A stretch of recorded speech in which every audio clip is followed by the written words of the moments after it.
Hi friends, இந்த வீடியோவில் spiritual lot of sauce episode 2 தமிழில் பார்க்க போகிறோம். நம்ம சேனலுக்கு புதுசாக வந்து மறக்காமல் சப்ஸ்கிரைப் பண்ணிட்டு பாருங்கள். அப்போ தான் நம்ம போகிற வீடியோ ரெகுலராக வரும். நம்ம சேனலுக்கு புதுசாக வந்து மறக்காமல் சப்ஸ்கிரைப் பண்ணிட்டு பாருங்கள் ஃப்ரெண்ட்ஸ்.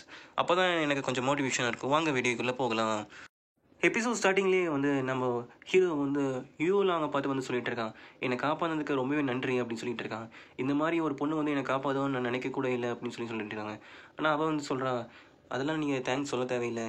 ஏன்னா என்னோடய கடமை, என்னோடய மாஸ்டர் வந்து என்னோட சொல்லியிருக்காங்க, என்னோடய யங் மாஸ்டரை வந்து நான் காப்பாற்றியே ஆகணும் அப்படின்னு சொல்லிட்டு இருக்காங்க. நான் இந்த தியான் ஃபேங் அகாடமிக்கே வந்து நான் உங்கள் மாஸ்டர் கூட வந்து சேர்றதுக்காக தான் வந்துட்டு இருந்தேன் அப்படின்னு சொல்லிட்டு இருக்காங்க. இப்போ உங்ககிட்ட வந்து 10 பில்லியன் ஸ்பிரிச்சுவல் ஸ்டோன்ஸ் இருக்குது. அதை யூஸ் பண்ணி வந்து நீங்கள் ஃபஸ்ட்டு வந்து நிறைய ப்ராக்டிஸ் பண்ணணும்.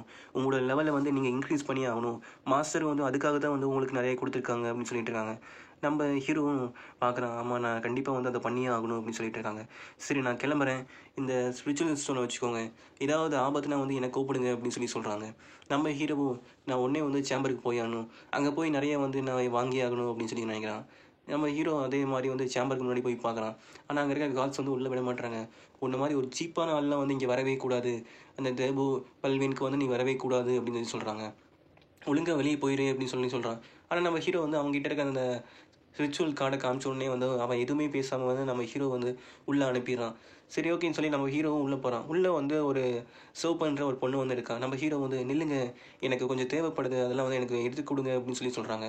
ஆனால் எனக்கு டைமே கிடையாது, உன்ன மாதிரி ஒரு சீப்பான ஆளுக்கெல்லாம் வந்து நான் இந்த மாதிரிலாம் வந்து பண்ண மாட்டேன். உனக்கு வந்து பேலன்ஸ் செக் பண்ணுமா, பேலன்ஸ்லாம் உனக்கு ஒன்றுமே இருக்காது, அதெல்லாம் எதுக்கு போய் செக் பண்ணிட்டு அப்படின்னு சொல்லி நம்ம ஹீரோ வந்து ரொம்ப வந்து தாழ்த்தி வந்து பேசிகிட்டு இருக்கான். நம்ம ஹீரோன்னு சொல்கிறான், நான் ஒரு கஸ்டமர், நீங்கள் வந்து கஸ்டமருக்கு வந்து மரியாதை கொடுக்கணும் அப்படின்னு சொல்லி செய்கிறாங்க. உனக்குலாம் நான் கொடுக்கவே மாட்டேன் எந்த மரியாதையோ அப்படின்னு சொல்லி மட்டும் சொல்கிறாங்க. நம்ம ஹீரோ நான் அங்கேருந்து கிளம்புறேன் அப்படின்னு சொல்லும் போது வந்து அந்த ரேபு பல்வீனோட இன்சார்ஜ் வந்து வராங்க.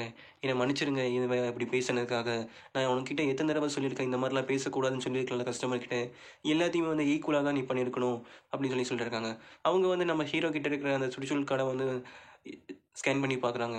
அதில் வந்து எவ்வளோ அமௌண்ட் இருக்குது அப்படின்னு சொல்லி, இதில் என்ன இன்க்ரீஸ் ஆகிட்டே போயிட்டுருக்கு, இதில் வந்து 10 பில்லியன் அமௌண்ட் இருக்கா, இது இவன் பொய் சொல்லுவான், இவன்கிட்ட எப்படி இந்த மாதிரி வந்து இவ்வளோ அமௌண்ட் வந்துச்சு, இவன் ஏதோ ஏமாற்றிட்டு இருக்கான் நம்ம எல்லாத்தையும் அப்படின்னு சொல்லிட்டு இருக்காங்க. எவன் அவன் ஸ்பிரிச்சுவல் கார்டு எப்படி இவன்கிட்ட இருக்குது அப்படின்னு சொல்லி அவன் சொல்லும் போது இந்த இன்சார்ஜ் என்னன்னா அவனோட கன்னத்துலேயே வந்து அரைஞ்சிடுறாங்க. அவளும் அங்கேருந்து ஓடிடுறாங்க. என்னை மன்னிச்சிருங்க, உங்களுக்கு என்ன தேவைனாலும் என்கிட்ட சொல்லுங்கள் அப்படின்னு சொல்கிறாங்க. நம்ம ஹீரோ வந்து எனக்கு கொஞ்சம் ப்ராக்டிஸ் பண்ணுறதுக்காக வந்து 100 எலிக்சர் வந்து வேணும் அப்படின்னு சொல்கிறான். அதுவும் இல்லாமல் எனக்கு கொஞ்சம் ரூமு வேணும் ப்ராக்டிஸ் பண்ணுறதுக்காக அப்படின்னு சொல்கிறாங்க. நம்ம ஹீரோவும் அந்த ரூமில் போய் உட்காந்து யோசிச்சுட்டு இருக்கான். நான் என்னோட இன்டர்னல் ஃபோர்ஸை வந்து நிறைய வந்து ஃபோர்ஸ் பண்ணி ஆகணும், ஏன்னா எனக்கு வில் பவரும் வந்து ரொம்பவே வந்து கம்மியாக இருக்குது அப்படின்னு சொல்லிட்டு அங்கிட்ட இருக்கிற அந்த 100 எலிக்சரையும் வந்து ஒவ்வொன்றா வந்து சாப்பிட்டுருக்கான். எனக்கு ரொம்பவே வலிச்சாலும் பரவாயில்ல, நான் இதை பிரேக் பண்ணி ஆவேன் அப்படின்னு சொல்லிவிட்டு நம்ம ஹீரோ வந்து செகண்ட் லெவலில் இருந்தான். ஆனால் ஒரு நாள் நைட்டுக்குள்ளே வந்து நம்ம ஹீரோ வந்து கஷ்டப்பட்டு அவனை பிரேக் பண்ணி இப்போதைக்கு 7வது லெவலில் வந்து வந்துட்டான். நம்ம ஹீரோ கிளம்பும் போது சொல்கிறாங்க, என்னோட ஐடென்டிட்டியை வந்து நீங்கள் யார்ட்டையுமே சொல்லாதீங்க, இன்ஃபர்மேஷனும் யார்ட்டையும் சொல்லக்கூடாது அப்படின்னு சொல்கிறாங்க. சரி ஓகேன்னு அப்படின்னு சொல்கிறாங்க. ஆனால் வந்து அவங்க வந்து நம்ம ஹீரோ ஃபாலோ பண்ணுறதுக்காகவே வந்து ஒரு ஆளை வந்து அனுப்பியிருக்காங்க. நம்ம ஹீரோ நேராக வந்து போயிட்டுருக்கான். எனக்கு ஒரு டைம் வந்துருச்சு, எனக்கான டைம் அப்படின்னு சொல்லிட்டு நம்ம ஹீரோ வந்து போகிறான். அவ்வளோ கைஸ், இந்த வீடியோ பிடிச்ச லைக் அண்ட் ஷேர் மறக்காம பண்ணுங்கள். நம்ம சேனலுக்கு புதுசாக வந்து மறக்காமல் ஒரு சப்ஸ்கிரைப் பண்ணிட்டு பாருங்கள் ஃப்ரெண்ட்ஸ். அப்போ தான் எனக்கு கொஞ்சம் வீடியோ போடுறதுக்கு மோட்டிவேஷனாக இருக்கும். நம்ம அடுத்த வீடியோவில் பார்க்கலாம் ஃப்ரெண்ட்ஸ். பாய்.